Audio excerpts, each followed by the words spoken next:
Bonjour à tous, merci de me retrouver sur ma chaîne Suliac Magnétiseur et Géobiologue. Aujourd'hui, j'ai envie d'en parler d'un concept qui est apparu lors d'une séance dernièrement, ce qu'on va appeler le cartésien curieux. Alors derrière ce mot un petit peu humoristique, bien entendu, ceux qui connaissent la série Macho Alpha où le terme hétéro-curieux est apparu, vous aurez tout de suite trouvé le parallèle. Et pour ceux qui ne connaissent pas cette série, je vais vous la résumer en quelques mots. C'est les péripéties de 4 hommes qui ont des soucis sentimentaux et qui vont pouvoir essayer d'expérimenter un certain nombre de choses et qui vont devenir à terme des hétéros curieux. Aujourd'hui, on va parler des cartésiens curieux. Alors derrière ce terme un petit peu bizarre, l'idée c'est d'essayer de comprendre comment des gens qui se disent cartésiens,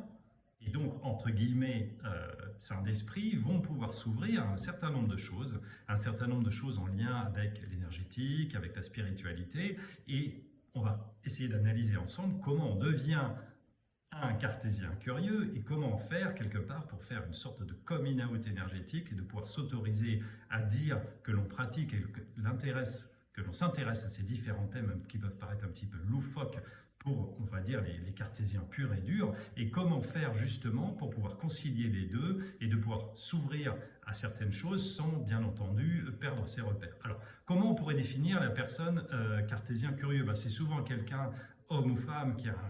un bon niveau d'études, qui a pu, on peut le dire d'un point de vue professionnel, s'intéresser et tester un certain nombre de choses, et qui arrive à un moment de sa vie, pour différentes raisons, où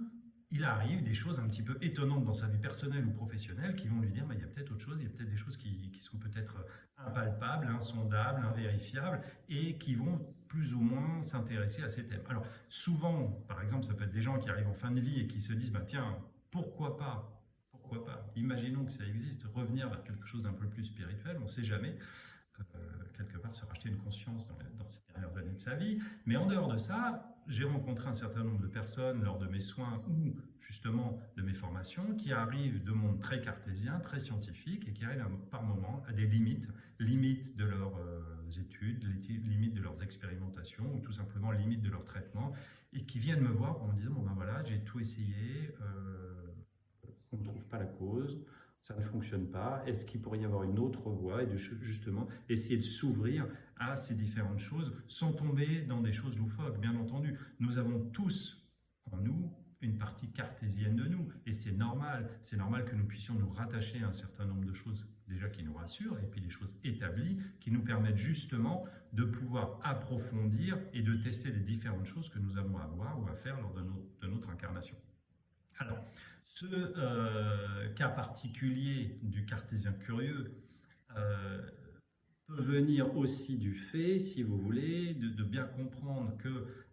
notre venue au monde et la fécondation restent, même si on arrive à l'expliquer par rapport à un certain nombre de choses sur toute cette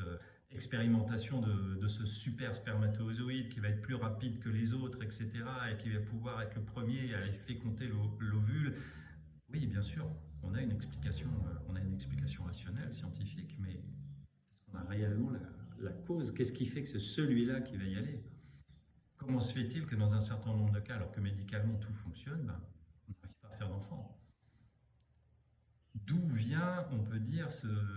cette énergie et cette force particulière qui fait qu'à un moment, ces deux ADN vont se rencontrer, vont pouvoir fusionner. Première chose inexplicable.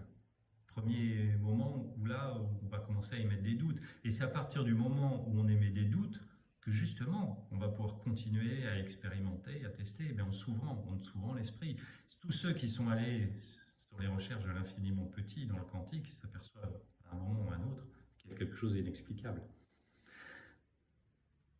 Sur le cartésien curieux, je l'ai déjà vécu lors de constellations familiales où des gens arrivent en disant voilà, j'ai un esprit très cartésien, entre guillemets, moi je ne suis pas un frappadingue, je ne suis pas un barré, je suis cartésien. Et oui, mais au bout d'une journée de constellation familiale et en fonction de ce que la personne va pouvoir ressentir tout au long de cette constellation, peut-être qu'à la fin de la journée, elle se dire oui, j'ai mes bases, j'ai mes fondements, mais est-ce qu'en face, il n'y a pas quelque chose d'inexplicable, d'inexpliqué? Je vous invite à prendre quelques instants pour réfléchir justement aux choses particulières qui ont pu arriver dans votre vie et vous dire est-ce que là, obligatoirement, il y a une explication? Peut-être qu'un jour, on aura la possibilité de tout expliquer. Mais aujourd'hui, se laisser une petite porte ouverte, un champ d'expérimentation, ou simplement le fait d'être curieux, un petit peu comme les détectives énergétiques que je forme en géobiologie, c'est-à-dire, tiens, comment se fait-il que dans tel lieu, comment se fait-il que dans telle pyramide, telle cathédrale, dans les alignements de Karnak, il se passe des choses depuis des milliers d'années et qu'on n'a pas vraiment l'explication. Donc voilà, si ce thème de cartésien curieux vous intéresse, vous a plu, eh ben, n'hésitez pas à commenter cette vidéo ou à revenir vers moi pour parler de tous ces thèmes, ce sera avec grand plaisir. Et je vais vous faire une confidence, je suis un cartésien repenti. Très bonne journée à vous, à bientôt, au revoir.